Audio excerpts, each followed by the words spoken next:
بسم اللہ الرحمن الرحیم۔ ایک بادشاہ کے 3 بیٹے تھے۔ تینوں کو ایک ہی شہزادی پسند آ گئی۔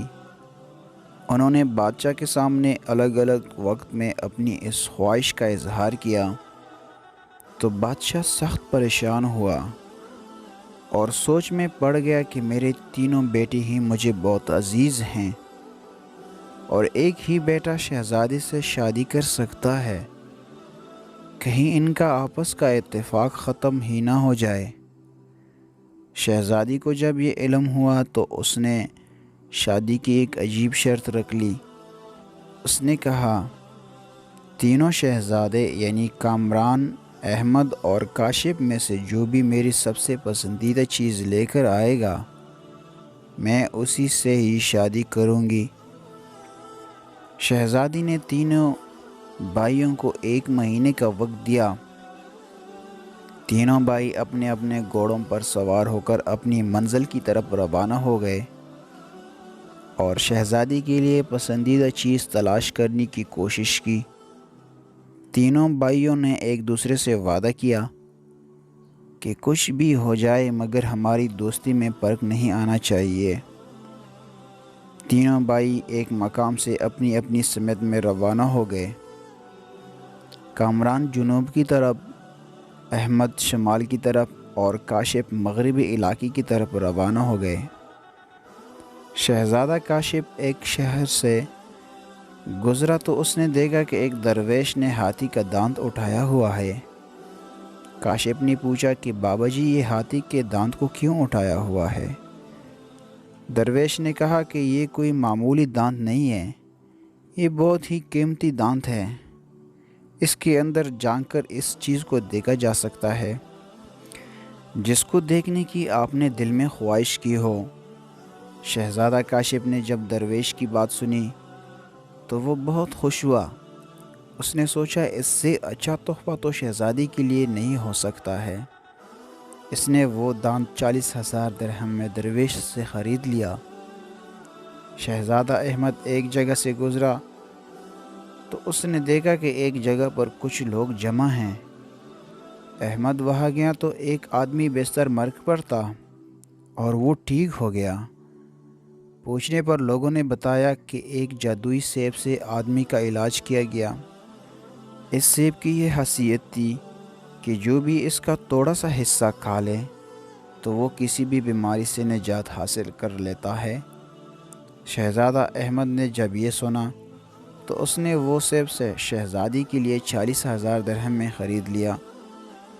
ان کا بھائی کامران ایک بستی سے گزرا تو ایک آدمی کرسی کی نمائش کر رہا تھا۔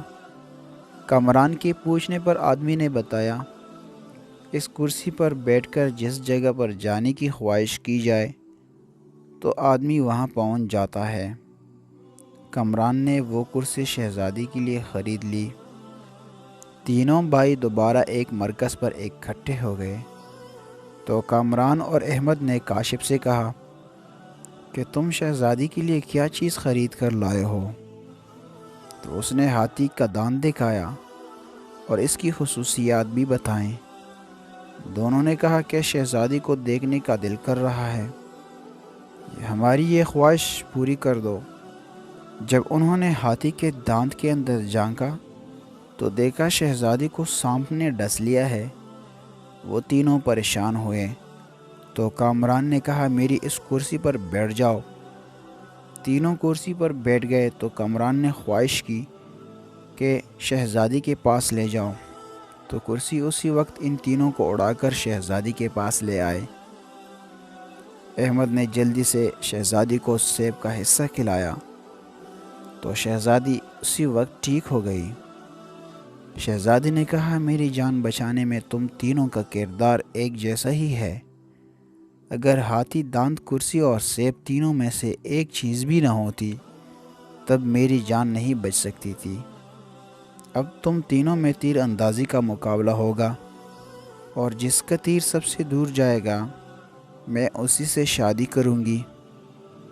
تینوں نے اپنا تیر نشان لگا کر کمان کے ذریعے ہوا میں پھینکا اور جب چیک کیا گیا تو کاشف کا تیر احمد سے آگے تھا مگر کامران کا تیر نہیں مل رہا تھا۔ شہزادے نے کہا جب تک کامران کا تیر نہیں مل جاتا تب تک فیصلہ نہیں ہو پائے گا۔ دوسرے دن تینوں بھائی قریب کے جنگل میں شکار کے لیے گئے۔ وہاں احمد نے دیکھا کہ کامران کا پھینکا ہوا تیر پڑا ہے۔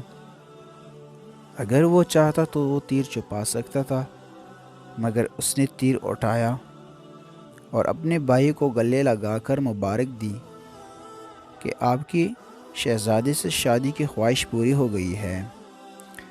کامران کا تیر سب سے زیادہ فاصلے پر ہونے کی وجہ سے کامران اور شہزادی کی شادی ہو گئی اور تینوں بھائیوں کی دوستی میں کوئی فرق نہ آ سکا۔ تو دوستوں، اس طرح مزید کہانیوں اور واقعات کو سننے کے لیے اس چینل کو ضرور سبسکرائب کریں اور اس ویڈیو کو اپنے دوستوں کے ساتھ ضرور شیئر کریں۔ جزاک اللہ خیر۔